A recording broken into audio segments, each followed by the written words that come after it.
Мен Кыпчакбаев Турдумамат. Ошол Өзгөн районунун Бабашуулу айылында төрөлгөм. Ошолда чоңойгомун. Ошол жерден дүйнөнү кыдырып, окуп кеткем.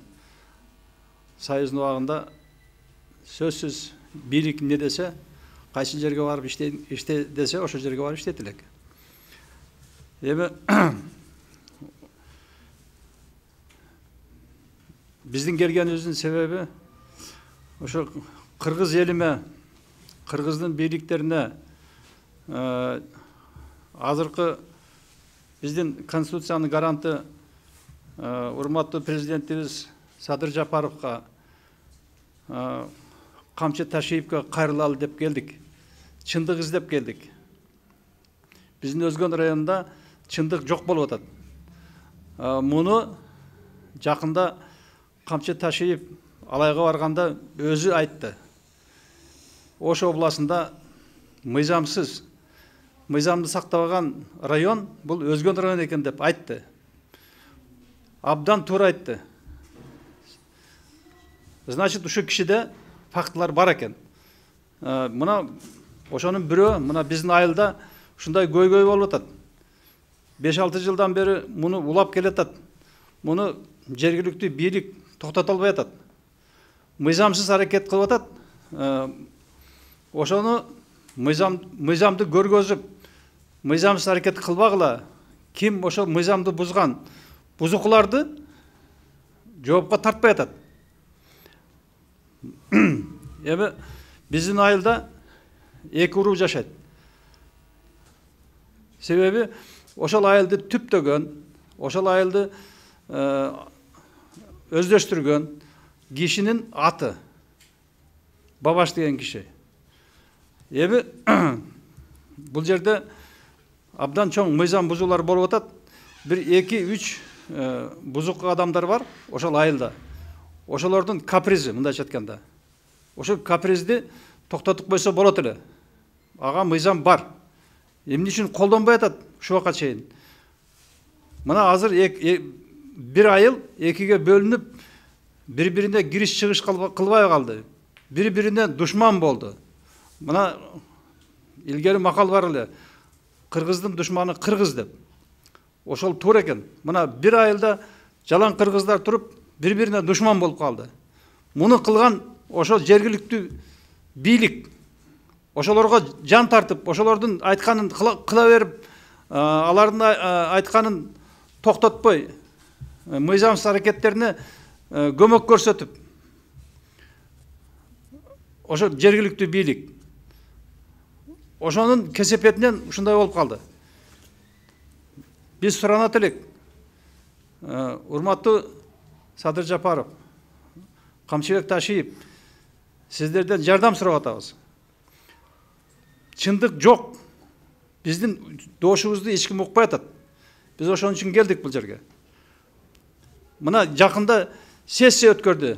Айылдык кеңештин сессиясын мыйзамсыз, чукул, эч кандай биздин мнениябызды укпай, биздин доошубузду укпай. Өздөрүнчө эле өткөрүп, өздөрүнчө эле атты өзгөртүп, ат коюп дагы бизден сурабай. Бул кандай бул? Ошондой мыйзам барбы? Мына мыйзам жок. Мына биздин менде бүт документтер бар. 76 жылдан бери бардык мына кыргыз административ аймактык китептеринде мен мына центральный архивден көчүрүп келдим. Бардыгында мына 80 жылы, 93 жылы, мына 1976 жылы Верховный Советтин токтомунда бар. Айыл ошо аталган. Ошол аттардын бардыгын азыр эми өчүрөбү? Кандай болот? Муну мыйзамсыз. Мына кайсыл убакта айылдын аты өзгөрөт. Экеле пункт бар. Ошону окуп берип, ошо бузукуларга токтогула, мыйзам жол бербейт буга деп айтып коюшпайт бийликтегилер. Бул бардык бийлик себеби ошо бийликте турган адамдардын шалакылыгы, ошолордун жакындары. Аким Өзгөнгө мынабы революциядан кийин Өзгөнгө Руслан деген аким болуп калган. Ал ошол бузуку үй бүлөнүн күйөө баласы, бир тууган. Ошого таянып алышып, мына ошол Руслан азыр дагы киришип атат ушуга. Азыр дагы мыйзамсыз сессияны өткөргөнгө дагы ошол киришкен. Азыр дагы киришип атат. Биздин айылда мына биздин балдарды ошолор сабап кеткен. Жазууну, айылдын жазуусун кыркышып атканда биздин 3 бала келип видеого тарткан, жөн эле келип, кыркпагыла мыйзамсыз деп. Ал жерге участковыйлар келген, 4 милиция келген. Алардын сөзүн укпай, баягы жазылган шитти кыркып, ыргытып ишкен. Биздин балдар барса, биздин 3 баланы сабап салган, токмоктоп. Алар больницага жатышты, 1 айдан больницага жатып, бирөөсү операция болду. Муну сурабайт. А ошол мыйзамсыз жүргөн, бурган балдар мына азыркыга чейин боштондукта жүрөт. А биздин токмок жеген балдарды эми камайбыз деп атат. Мыйзамсыз. Жала жаап. Биз ошого келдик. Мыйзам барбы, жокпу деп. Урматтуу биздин президентибиз Садыр Жапаров, сизге кайрылабыз. Бир гана сиз эле калдыңыз. Биздин конституциянын гаранты. Сизге ишенебиз. Ушул маселени дыккат текшерип, күнөөлүүлөрдүн жазасын алсын күнөөлүүлөр. Эгерде бул текшерилбесе, бул ушул бойдон кете берет. Кан төгүлүп кетиши мүмкүн. Экинчи маселе, бул Кыргызстанга жайылып кетиши мүмкүн. Бул как коронавирустай вирус Кыргызстанга жайылып, мындай атын өзгөртөбүз деген айылдар толтура. Ушуну көбөйтпөстөн, ушул моментте токтотуп калыш керек. Сизден аябай суранабыз, урматтуу президент. Мен дагы бир айтып кетчү нерсе, бул ошол Өзгөн районунун жетекчилери, биздин айыл өкмөтүнүн башчысы Султанов Эркин ушул нерсени ачыкка алып чыккан, коомчулукка алып чыгып, ушул нерсени ушундай өнүгүп кетишине ошол кишинин орду эң чоң да. Ушул киши ушул коомчулукка алып чыгып, ушул эки уруунун ортосундагы чыр чатактардын келип чыгышына ушул кишинин салымы чоң. Себеби ушул киши баштап, ушул киши коомчулукка алып чыгып койду. Бул жерде айылдын атынын өзгөрүшү, өзгөрбөшү негизги маселе эмес. Бул жерде элдин ынтымакчылыгы. Эң негизги маселе ушу эки элдин ынтымакчылыгы. Бул эки элдин ынтымакчылыгын токтотуп, ушу уруш талашын токтотуп, ынтымакчылыкка алып келбесе, бул мына авам айткандай эң чоң иштерге алып барат деп айтат элем да. Ушунун азыркы күндө ошол райондун, Өзгөн районунун жетекчиси, ички иштер бөлүмүнүн жетекчиси Зайырбек Таштемирович ушул ишти түздөн түз көзөмөлдөп, азыркы күндө күнөөсүз адамдарды, күнөөсү жок адамдарды куугунтуктап, мыйзам жол бербесе дагы эч кандай далили жок, азыркы күндө мени куугунтуктап камаймын деп жатат. Буну кандай түшүнсөк болот? Бул эгерде бир кандайдыр бир адамдардын заказы, кандайдыр бирөөлөрдүн кызыкчылыгы үчүн болуп аткан иш деп билем да мен. Себеби мен бул жерде эч кандай мыйзам бузууларды, мен өзүм юристмин. Мен эч кандай мыйзам бузууларды жасаган эмесмин. Элди чагымчылыкка чакыра турган сөздөрдү айткан эмесмин. Мен бул жерде ошол бир айылдын атын сактап, тарыхый атын сактап калуу максатында гана сүйлөгөн болсом, эгер кайсы жерде сүйлөгөн болсом. Дагы айта кетүүчү нерсе, мен ошол жерде, ошол күнү айылдын башында 27-чи тактап айтканда 2021 жылдын 27 апрель күнү ошол жерде бир топ бир 30дай адамдын катышуусу менен ошол айылдын башындагы мыйзамдуу Бабашулуу деген жазууну кыркып жатышканда, мен жөн гана ошол нерсени өзүмдүн кол телефонума тартып алуу максатында гана барганмын да. Ошол мен тартып алып, бул видеону тактап көрсө дагы болот. Мен видеону тартып жаткан мезгилде, булар сен эмнеге бизди видеого тартасың? Эмнеге биздин иштерибизди видеого тартып атасың деп келип туруп, аял эркектебей ошол жерде мени уруп коюшкан. Мен бул не деген жапайчылык? Мен алар менен тиешем жок болсо, алды бердим жок болсо, алардын бирдекесин талашпасам. Больницага жатып бул деген мыйзам бузуу эмеспи, бул деген мыйзам бузуу да. Анан ошолорду карабай туруп бизди келип куугунтуктап камайм десе, бул мыйзамдуулукка жатпайт. Мен дагы ушул нерсени суранат элем. Урматтуу Садыр Жапаров, урматтуу Камчыбек Ташевич, бул нерсени тез арада чечип, бул иштерди тез арада жөнгө салбасаңыздар, бул аябай чоң чыр-чатактын келип чыгышына себеп болот. Мен айтып кетет элем. Бул жерде айылдын атынын өзгөрүшү негизги маселе эмес. Бул айылдын аты өзгөрөбү, өзгөрбөйбү? Биз Кыргыз Республикасынын жараны болгондон кийин кайсы жерде жашасак дагы, кайсы жерде жүрсөк дагы биздин жарандык укугубуз аны эч ким чектебейт. Бул айылдын өнүгүшүнө, айылдын башка бир иштерди, салымдарды кошушубуз керек да биз. Анда айылдын атын талашып, айылдын атын өзгөртөбүз же өзгөртпөйбүз деп биз Кыргызстанга салымыбызды кошушубуз керек. Ондой артка Кыргыз Республикасынын артка тартпашыбыз керек. Мен ошону суранат элем. Ушундай жарандарды, ушундай кадр тандоо саясаты дагы туура эмес жүрүп жатат азыр. Ошол мисалы үчүн мамлекеттин кызматында иштеп, ошондой жогорку жетекчиликте иштеп туруп, ушундай иштерди жасаса Кыргызстан кандай өнүгөт анан кийин? Чындыгына жетип туруп, чындык нерсени сүйлөбөсө, мисалы үчүн акимдерибиз, райондук жетекчилер, айыл өкмөттөр, ички иштер бөлүмүнүн башчылары, прокурорлор ушундай жакшы өздөрүнүн акыйкат сөзүн сүйлөбөсө, Кыргызстаныбыз качан өнүгөт ондо? Айылдын башына балдар шит орнотушканда өздөрүнүн мындай акча каражатын чогултушуп, анан ошону келип алар талпобой келишип, аял эркек болуп чогулуп келип, ошо биздин 2 баланы урганда урушуп, жабырланып, больницага жатып чыгышты. Анан ошонсе деле кайра буларды күнөөлөп атпайбы? Жок жерден эле бет тырмачылык кылып, урбаса деле урду деп ушинтип неме болуп атышат. Ушулар ички иштерлер, милициялар. Милициялар деле ошо жерде көрүп турган, күбөлөр бар, милициялардан деле болгон, көрүшкөн, көрсө деле кайра эле биздин балдарды күнөөлөп атышат да. Ошо мыйзамсыз болуп атат да, биздин балдарды камайбыз деп. Анан буларда эч кандай өздөрү качып жүрсө, эптемес бир ошо 40 чакты балдар, аялдар кубалап аркасынан, загонубуз бар да, загондо чуркап жүрсө, ооба келишиптир, келиптир үйүнө чейин келип, таң аткы жакта айылды кыдырышып, ошо бала гана дешип. Анан эми ошону акыйкаттуулукту ошо издеп келдик да, акыйкатына жетип бергиле деп.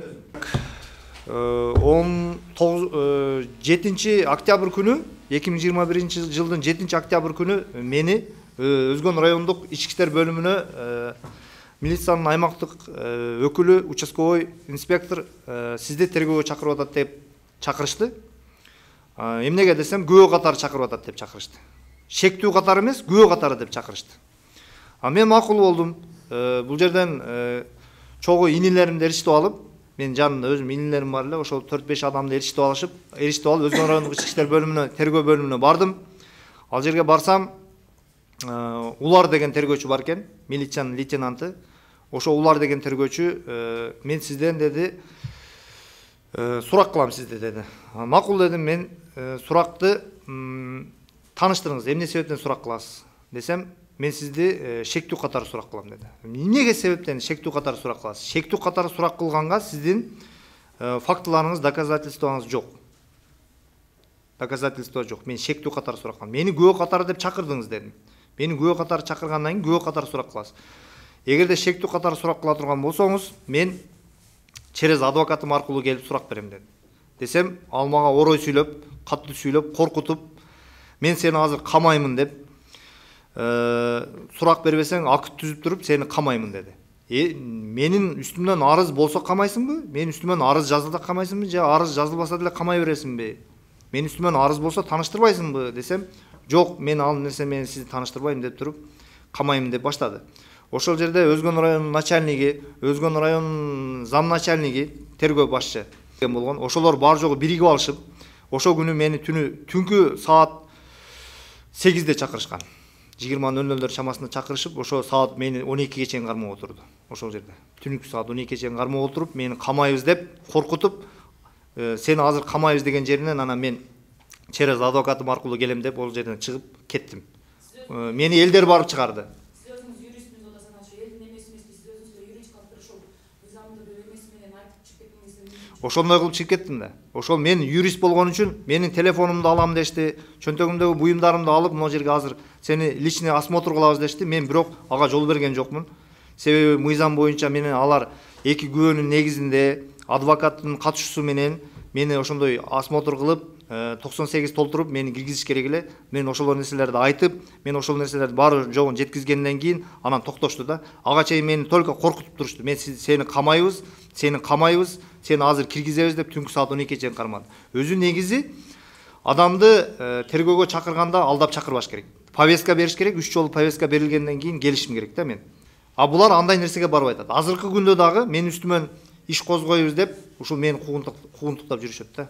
Ооба, мына мен өзүм барып келдим да. Ошондой болуп атат да. Бул жерде тополоң болгон жерде участковый инспектордан ошо шаардык милиция бөлүмчөсүндөгү балдар болгон, 7-8 бала болгон. Ал жерде ажыратып жүрүшкөндө успеть этпей калган, бизди урганда, көпчүлүк урганда, зорго ажыратышканда. Ошол балдар өздөрү дагы келип туруп, бул кишилерде күнөө жок десе дагы ал сөздү укпай атат да. Бул азыр бизде Өзгөн районунда аким болуп турган. Азыр Жетөгөз районунда. Бул Өзгөн районунун милициянын полковниги Төрөгелдиев Заир менен Руслан Мематкулов 1 айылдан болот, ага ини болушат экөө. 1 айылда чоң. 1 айылда чоңоюшуп, 1 айылда өсүшкөн. Экөөнүн тили бир, башында эле ошол нерсе болуп келген. Мына жогорку кеңештин депутатынын запросуна мына жооп берген. Мына Государственное агентство регионального развития Бишкектен мына министерство жооп берген. Мынанда жазылып турат. Кайсыл убакытта өзгөрөт? Мына 2 эле пункт нерселер окуп берейин. Ошондой эле жогоруда көрсөтүлгөн мыйзамдын 5-беренесине ылайык Кыргыз Республикасынын объектилеринин аталышын өзгөртүүгө төмөнкүдөй учурда жол берилет. Бир оңчой географиялык объекттердин бир тобуна бирдей аталыш коюлса, бул чарбалык дагы башка нерсеге кыйынчылык келтирип жатса. Экинчи пункту. Айрым объекттерге жоголуп кеткен, бирок өткөн мезгилде да, азыркы учурда да кеңири белгилүү географиялык аталыштарды кайтарып берүү максатында. Мына 2 пункт. Андан башка пункт жок. Анан булар эч кандай муну окубайт, карабайт. Биз көрсөтүп берсек, муну такыр көңүлгө албайт. Ошо эки бурундан айтып аткан акт эмес, мүмкүн такыр эле башка акт болуп берип, элдин тымакка чакырып берип жолун караса болбойбу? Биз негизи жок да. Бизге тарыхыятын өчүрбөйбүз тарыхын. Урушуп жүрөбүз эгерде булар ошентип колдой берсе, мыйзамды сактабаса. Мына мыйзам турат да, мына. Бул башка ат койсо эмне деле Эмне өзгөрүп кетеби бирдеме? Эмне өзгөрүп кетет? Башка ат койсо. Же жол асфальт болобу, же водопровод киргизеби, же неме кылабы, инфраструктура, же детсад салабы, башка ат койсо. Эч кандай эчтеке өзгөрбөйт. Садик салымчыларга үй салынды го. Же больница салынып кетеби. Жолдорубуз асфальт эмес, ушул убакка чейин мына 21-чи кылымда жашайбыз. Биздин айылда асфальт жок. Жолдорубуз жаман. Андан көрө ушинтип талашкандын ордуна давай жолдорду оңдойлу, давай мындай кылалы, ынтымакка келели десек, укпайт алар. Биз анын ичинде 2 эле 3 адам бар, бузуку. Ошо бузукулардын артынан жүрөт ошо элдер ээрчип калган алыгы уруусу. Ансыз ошо бузукуларды жоопко тартмайынча бул оңолбойт. Эмне үчүн аларды жоопко тартпайт ошого чейин? өзү негизи мындай да. Өзү негизи биз айылдын алар менен уруша турган ниетибиз жок. Айылдын аты өзгөрбөй, только бизге ошо жогору жактагы инсандар, жогору жак жетекчилер мыйзам чегинде эле карап берсин. Майли, эгер мыйзам жол берсе, айыл өзгөрсүн. Мыйзам жол берсе.